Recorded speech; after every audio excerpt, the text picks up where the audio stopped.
സ്നേഹബഹുമാനമുള്ളവരെ, പരിശുദ്ധ അമ്മയുടെ സ്വർഗാരോഹണ തിരുനാളിൻ്റെ സന്തോഷത്തിലും നമ്മുടെ 79ാമത് സ്വാതന്ത്ര്യ ദിനത്തിൻ്റെ ആഘോഷത്തിലും ബഹുമാനപ്പെട്ട സ്ഥാപക ഡയറക്ടറായ ജോസഫ് അച്ഛൻ പറഞ്ഞ വാക്കുകൾ നമ്മുടെ മനസ്സിലുണ്ടാകണം. നമ്മൾ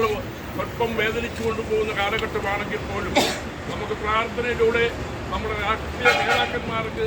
ബോധ്യങ്ങളുണ്ടാകുവാനും സ്നേഹമുണ്ടാകാനും സമാധാനം ഉണ്ടാകുവാനും സാധിക്കട്ടെ എന്ന് ആശംസിക്കുന്നതോടൊപ്പം ഈ പതാക ഉയർത്തുന്നതിന് നമ്മുടെ പ്രിയങ്കരനായ ഉപാസന എന്ന് പറയുന്ന ഈ ആത്മീയ സാംസ്കാരിക സ്പിരിറ്റിൻ്റെ